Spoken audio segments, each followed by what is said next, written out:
देखिएगा 11th class की probability start करा रहे हैं। प्रोबेबिलिटी शुरू से ही एक इम्पॉर्टेंट टॉपिक रहा है और 12th की प्रोबेबिलिटी में तो काफ़ी लंबी प्रोबेबिलिटी है ना। उसमें 5 एक्सरसाइज 5 टॉपिक हैं, है ना। तो उसका बेस आपका 11th की प्रोबेबिलिटी है। 11th की प्रोबेबिलिटी बहुत छोटी सी है, आसान सी है, समझ में जल्दी आ जाएगी, पर ये बेसिक है 12th की प्रोबेबिलिटी का। सबसे पहले इसमें आपको बताना होता है, पहली एक्सरसाइज है एनसीईआरटी से करेंगे, एनसीईआरटी लेके आनी है ना। हमारी असाइनमेंट में एक ही एक्सरसाइज है जिसमें 40 सवाल है, वो मैं आपको फोटो दे दूंगा, उसका मतलब प्रिंट करा के दे दूंगा 2 पन्नों का, वो आप 40 सवाल बाद में कर लेना, बेसिक कर लेते हैं। सैंपल स्पेस क्या होता है? जब आप एक डाइस फेंकते हैं तो जो टोटल आउटकम है वो क्या आता है? 1 2 3 4 5 6, that is called sample space. ऐसे अगर आप 2 कॉइन फेंकते हैं तो आपके पास टोटल केस 4 आते हैं। हेड हेड टेल, ये सब आपने 11th 10th क्लास में 9th क्लास में पढ़ा होगा।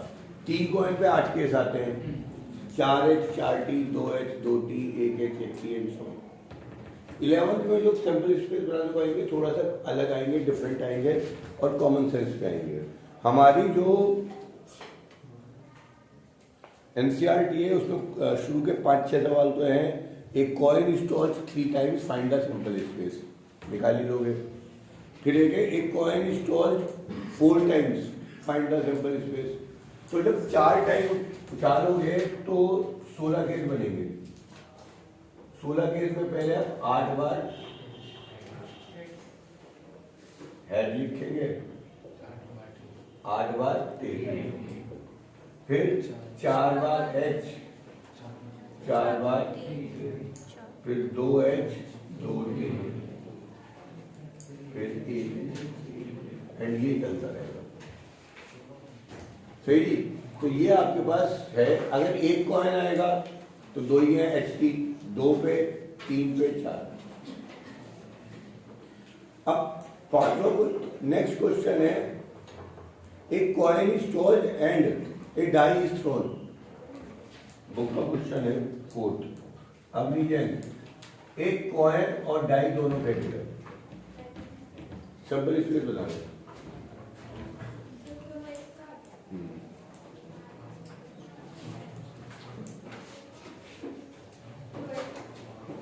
Twelve is not the sample space. This is the sample space. This is the sample space. तो आपने जब कॉइन फेंका तो आप पे आएगा हेड या टेल।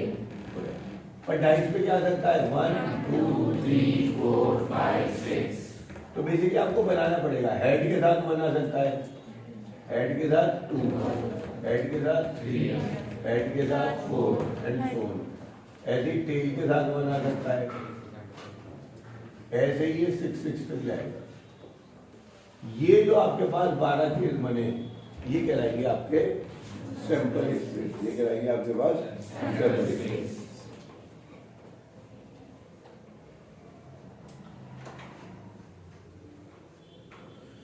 एक क्वेश्चन है जी आपके पास एनसीईआरटी का 9th। एक बॉक्स में एक रेड बॉल है, 3 व्हाइट बॉल्स हैं। 2 बॉल आपने निकाल ली विदाउट रिप्लेसमेंट, 1 by 1। 2 बॉल आपने निकाल ली without replacement 1 by 1। Without replacement और विद रिप्लेसमेंट ये बहुत यूज होने वाला वर्ड है। क्या मतलब है? पहली बॉल निकाली और उसे बाहर रख दिया, यानी जो पहली बॉल निकल गई अब वो वापस बैग में नहीं जाएगी। तो जब दूसरी बार निकालोगे तो 3 ही बॉल रहेगी बैग में। और विद रिप्लेसमेंट का मतलब होता है पहली बॉल निकाली और उसको वापस रख दी, यानी बैग में हमेशा 4 बॉल रहेगी। सही। तो अब इसका सैंपल स्पेस बता दो जी कोई जना पीछे से। क्या नाम है तेरा भैया? नाम भूल गया मैं इसका। जो हाँ खड़ी हरी जल्दी। कोई मैथ्स नहीं है तो पजल है, कॉमन सेंस है। तूने 2 बॉल निकाली 1 by 1 करके, sample space is the total outcome. क्या आउटकम आ सकता है? आउटकम है बॉल, पहली बॉल किस कलर की, दूसरी बॉल किस कलर की, सोचना भाई, भावनाओं को समझो। What is the total possible outcome? बैठना नहीं होता है, अकल भी लगाना होता है। सीधा बैठ, अरे भैया ये तो दिमाग में चला। मयूरी खड़े खड़े हो गए। अरे भैया तुझे सारी मैंने इतने सारे सवाल करा दिए, तुझे रामायण ही समझ में नहीं।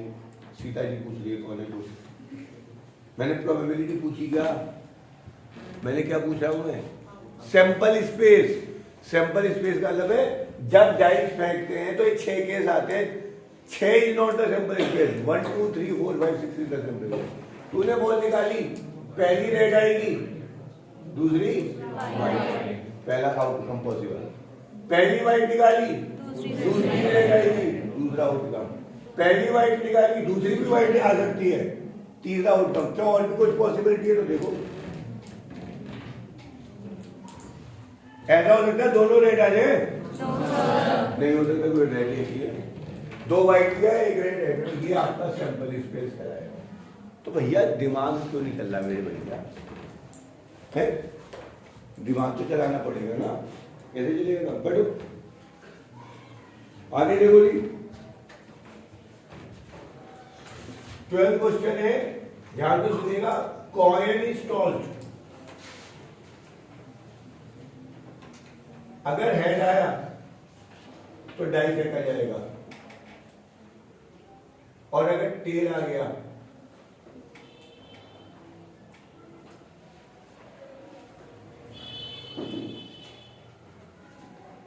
नहीं भैया। 12 क्वेश्चन कहता है कॉइन उछाला गया, अगर हेड आया तो डाई फेंका जाएगा, और डाई पे अगर इवन नंबर आ गया तो दोबारा डाई फेंका जाएगा, और डाई पर अगर ऑड नंबर आया तो कुछ नहीं करना है, काम मेरा करना है। ये मैंने आपको डायग्राम बना दिया। एक कॉइन उछाला, कॉइन उछालने के बाद आपने कॉइन पे हेड आएगा, टेल आएगा। हेड आया तो कुछ करना है, टेल आया तो हमने कुछ नहीं बताया, नहीं टेल तो मुझे कुछ नहीं करना है। हेड आने में डाई फेंको, डाई में भी इवन आएगा तो दोबारा डाई फेंको। सही जी? प्रदीप जी खड़े होकर समझाओ जरा क्या करना है, सैंपल स्पेस क्या है। अगर हमारा हेड, अरे भाई बोल दे क्या लिखो। एच हाँ, और टाइप पे एच और टी इस कॉइन के आउटकम है। स्टेज पे कुछ करना ही नहीं, इस हेड पे क्या करना है? डाई फेंकना है, यानी 1 2 3 4 5 6 आएगा इस हेड के बाद। फिर के बाद फिर टाइप है डाई तो नहीं फेंकना, सर इवन आया, इवन आया, यानी जब 2 आएगा या 4 आएगा या 6 आएगा तो दोबारा डाई फेंकना है। डाई फेंकने बाद फिर 1 2 3 4 5 6 आएगा, तो उसके और 1 3 5 आया तो कुछ नहीं करना है। सही जी? ये तो हमने बना लिया क्या, एक डायग्राम। अब आउटकम लिख बोल चलो। पहली बात तो टेल अकेला है, तो सबसे पहले तो इस टेल को खत्म कर दो। टेल आया तो एक टेल को लिख के करो H1 H1 H3 H5, ये भी काम खत्म कर दिया मैंने आपका। सही जी? टेल खत्म, H1 H3 H5 पे कुछ नहीं करना। आगे बोलो। H2 यानी H2 के बाद H21 H22 H23 और ये जाएगा H26 तक, ऐसे जाएगा H41 से H46 तक। तो आप सारे लिखने की जरूरत नहीं होती, तो आपको लॉजिक डेवलप कर रहा है। समझ में आ रही है बात? ये आपका पहले एक्सरसाइज में सैंपल स्पेस है। आप इसे उतारेंगे, क्वेश्चन लिखो जल्दी से।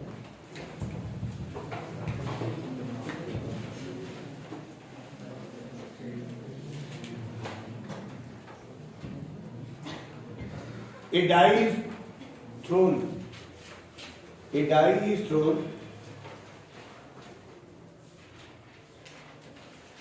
if it's even number,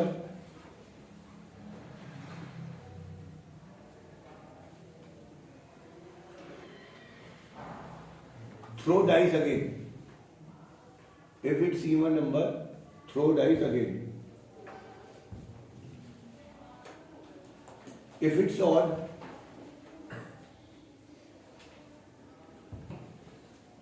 toss coin twice. Toss coin twice. Find the simple space. Find the simple space. A को लिख लो.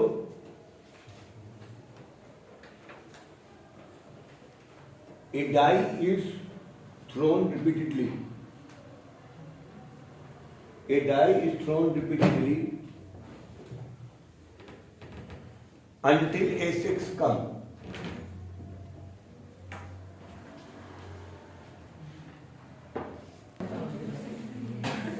हाँ जी, सैंपल स्पेस के बारे में आपको एक्सरसाइज करा दी 16.1 होमवर्क में आपको करनी है. 12 सवाल थे, 4-5 तो मैंने कराई दी है. सैंपल स्पेस कुछ नहीं है, आपका थोड़ा सा ब्रॉड व्यू करता है लॉजिक के बारे में. ठीक, हेडिंग डालेंगे types of event. Types of event.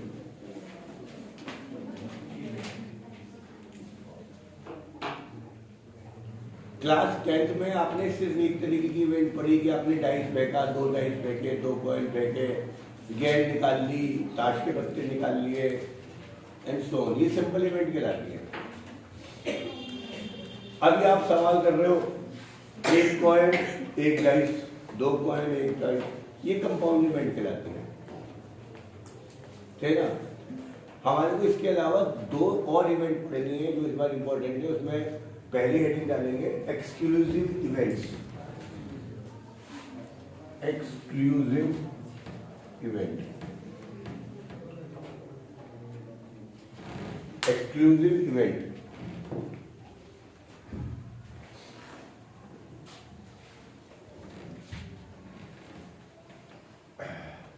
Event को डिस्क्राइब करने से पहले मैं आपको थोड़ा सा एक हेडिंग पहले ये करा दूं, आसानी होगी.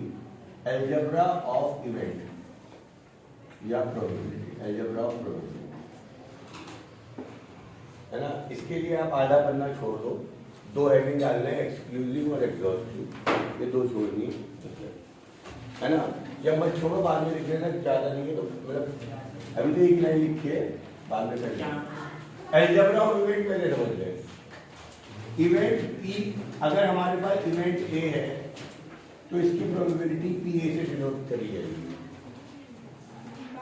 अगर कोई इवेंट बी है तो इसकी प्रोबेबिलिटी बी से denote. Event A and B both को हमेशा ए इंटरसेक्शन बी से दिखाया जाएगा. आपको पता है सेट में एंड का मतलब इंटरसेक्शन होता है, पढ़ा है. इवेंट ए और बी, ये हमेशा ए यूनियन बी को डिनोट करेगा. इवेंट ए और be at least one of them, इस तरीके की जो भी वो है वो पी ए यूनियन बी को दिखाते हैं. सही ना. Event A but not be. Event A but not be, तो ये ए माइनस बी जो हो जाता है, या हम प्रोबेबिलिटी में इसे ए इंटरसेक्शन बी बार में देखते हैं. दोनों लिखे जा सकते हैं, दोनों सही है, दोनों काम है. ए हो जाए और बी ना हो तो ये भी सही है और ये भी सही है. इसी तरह बी हो जाए और ए ना हो, चलो बी माइनस ए या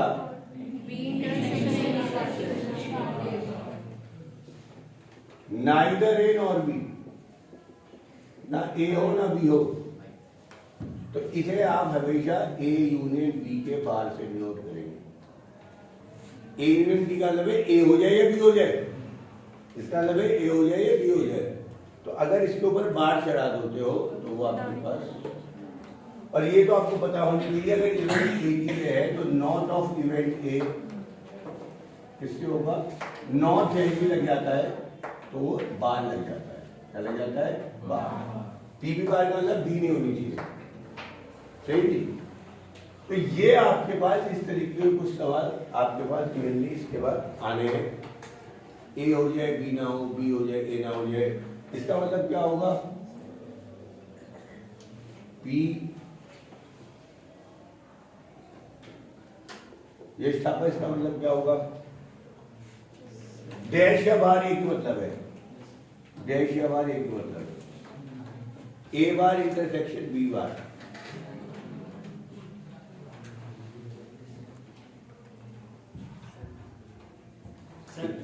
ए यूनियन बी का, अरे भैया इसको इंग्लिश में क्या लिखूं, जैसे ये था event A but not be, ये था इवेंट ए और बी, है ना। अभी मैं इंग्लिश को मैथ्स में बदल रहा था, मैंने मैथ लिख दिया, इसका इंग्लिश बताना क्या होगा, ये पूछ रहा हूं मैं। गधे ही हो सारे तुम आप भी शुरू खड़ी होगी, शुरू जरा से बाहर निकालो, बार बार बार बोले इसको, आज ठोक दो जल्दी जल्दी। कुछ भी नहीं करा आपकी बात नहीं करी। Sir even not common in A and B, बाहर। हाँ जी, आपसे कोई क्वेश्चन पूछा जा रहा है, आप ये कैसे कह रहे हो, मुझे समझ में कुछ नहीं आ रहा। हाँ जी, जल्दी जल्दी जल्दी आ गए, मुझे इसका आंसर बताओ, नहीं तो ठोको आज जल्दी से, Neither in nor be. जल्दी जल्दी जल्दी। आगे आगे ये कैसे आंसर आ गया, कैसे आंसर आ गया, वहां पे इसके क्यों नहीं आ रहा था, वहां पे इसके क्यों नहीं आ रहा था। अरे ए बार का मतलब है नॉट ए, इंटरसेक्शन का मतलब है एंड, इसका मतलब है नॉट बी, तो ये हो गया not A and not be, इसका मतलब हो गया नीदर ए, और ये दोनों सेम ही है, यानी नीदर ए नॉट बी को इससे भी लिख सकते हो और इससे भी लिख सकते हो, दोनों का एक मतलब। एग्जाम में वो ये पूछ ले या ये पूछ ले, बात देखिए, मैं तो आपको बता रहा हूँ, समझा रहा हूँ, मैं रटवा तो रही गया। यूनियन का मतलब और, इंटरसेक्शन का मतलब एंड, ए का मतलब प्रोबेबिलिटी ए, और ए बार का मतलब प्रोबेबिलिटी ऑफ नॉट ए। इसके अलावा भी हो सकता है वो दो चार चीजें और पूछ ले, है ना, तो वो हम वहीं बता देंगे। इन सबके फार्मूले हमारे को याद करने हैं, और वो फार्मूलों में फार्मूला सबके लिए एक ही कॉमन फार्मूला है, पी ए यूनियन बी का फार्मूला है P A plus P B minus P A. जो हमने सेट का फार्मूला पढ़ा था एन एन एन एन, वो बदल गया पी पी पी पी में। इवेंट कोई सी भी हो, सब में फार्मूला सेम लगना है ना, सब में फार्मूले सेम लगने हैं, बस हर एक इवेंट के टाइप के लिए ये ए इंटरसेक्शन बी, ये वाला, ये डिफरेंट होना है, different for each event, each question, ये होता है। तो हमें सिर्फ इस पर फोकस करना है ए एंड बी के लिए, जो डेफिनेशन आएगी वो ए एंड बी के अनुसार आएगी, रटो मत, समझने क्या था, डालो पॉज कर रही, उतारो जल्दी आ। इसका तो फार्मूला मैंने लिख ही दिया, इसका भी लिख लो आज के आज, P A minus P A intersection B. A intersection B bar में ए पूरा आएगा और उसमें से इंटरसेक्शन बी बार घटाना है, इसका क्या बनेगा, P B minus P A intersection B, जिसके में भी बार आ गया 1 माइनस पी, इन दोनों के लिए सेम होगा। जब भी नाइदर है नॉट बी का मतलब 1 माइनस ए यूनियन बी के होने की प्रोबेबिलिटी, सही जी। जरा समझिएगा एक्सक्लूसिव इवेंट्स क्या होती है। एक्सक्लूसिव का मतलब शुरू इंग्लिश में, एक्सक्लूसिव ऑफर एक्सक्लूसिव का अलग जो है नॉट फॉर एवरीवन, या जो बस खास हो आपके लिए हो। इसी तरह एक्सक्लूसिव इवेंट्स वो कहलाती हैं जिसमें कोई एक पर्टिकुलर आउटकम आने से बाकी सारे आउटकम की पॉसिबिलिटी खत्म हो जाती है। जैसे डाइस पे 6 आ गया, आपको 6 मिल गया, 6 के आते ही 1 2 3 4 5 के आने की प्रोबेबिलिटी खत्म। तो डाइस पे 6 आना एक्सक्लूसिव इवेंट है। कॉइन पे हेड का आना ये अपने आप में क्या है, एक्सक्लूसिव इवेंट है ना। मैंने आपके स्कूल में फर्स्ट पोजीशन आना, आपके स्कूल में फर्स्ट पोजीशन आना, क्या ये एक्सक्लूसिव इवेंट होगा? नहीं। जनरली होता है, आपको नहीं 1 के 2 भी आ सकते हैं एक नंबर में, वो जनरली वो एक जने को टॉपर कर देती है ना। स्कूल में फर्स्ट पोजीशन आना भी अपने आप में एक्सक्लूसिव इवेंट माना जाएगा। मैंने एक क्वेश्चन दिया पूरी क्लास को, solving a question by all student of the batch, क्या ये एक्सक्लूसिव होगा नहीं होगा? अगर सुमी ने कर दिया इसका मतलब और किसी से नहीं होगा, जब गौरी ने कर दिया तो किसी और से नहीं होगा, ऐसा कुछ नहीं है। एक्सक्लूसिव को समझो, सवाल तो भी कर पाओगे। एक्सक्लूसिव का मतलब है कोई एक पार्ट होने से बाकी सबकी पॉसिबिलिटी खत्म है। अगर ऐसा है तो एक्सक्लूसिव है। तो solving a question is not the hitting the target, hitting the target. बताओ जी, मैंने सबसे कहा यहाँ पे निशाना मारो, सुमन ने मार दिया, इसका मतलब अब और कोई नहीं मार पाएगा, तो क्या हो जाएगा? नॉट एक्सक्लूसिव लिखा हुआ नहीं आएगा क्वेश्चन में कि ये एक्सक्लूसिव इवेंट है। ये तो पढ़ के कॉमन सेंस लगानी पड़ेगी, दिस इज एक्सक्लूसिव और दिस इज नॉट एक्सक्लूसिव। यहां तक बात समझ में आ रही है सबसे? और अगर A and B exclusive event है, अगर ए और बी एक्सक्लूसिव इवेंट है तो ध्यान रखिए पी इंटरसेक्शन भी 0 होगा। एक्सक्लूसिव का मतलब क्या है? दो तो साथ हो ही नहीं सकती। ऐसा हो ही नहीं सकता कि 2 जने एक साथ टॉप कर ले, या 5 और 6 एक साथ आ जाए, या हेड और टेल एक साथ आ जाए।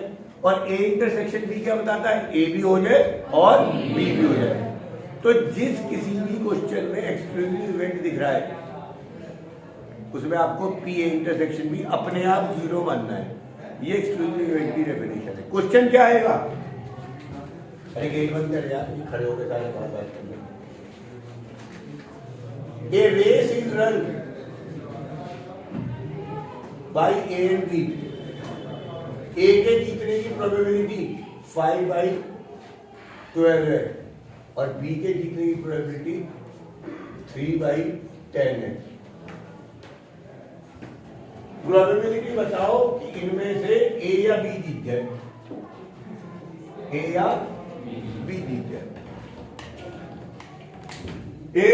In a race, the probability of winning a race by A is 5/12. Probability of winning a race by B is 3/10.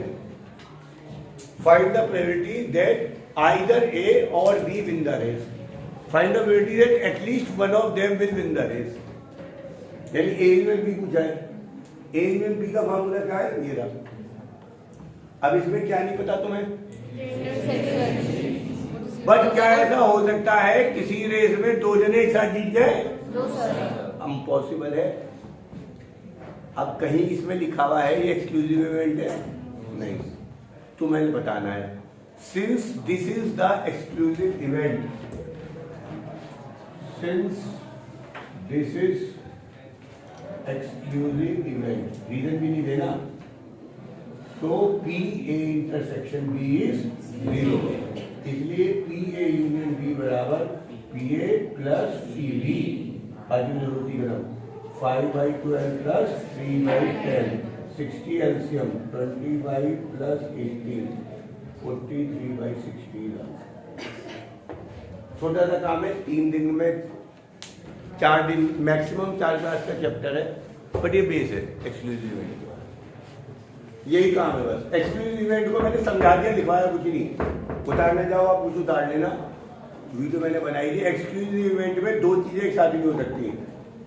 First position आना, रेस को जीतना, ये एक्सक्लूसिव इवेंट के एग्जांपल है। मैंने ये भी बता दिया क्या नहीं है, कुछ और नया भी आ सकता है। सही जी, फार्मूले यही लगेंगे सारे, मैं कुछ भी पूछ लूं, फार्मूले यही है हर इवेंट के लिए। बस ए इंटरसेक्शन भी कुछ अलग आएगा, एग्जॉस्टिव के लिए अलग आएगा, इंडिपेंडेंट इवेंट के लिए कुछ अलग आएगा। भाई ए इंटरसेक्शन भी बदलेगा। उतारो जल्दी।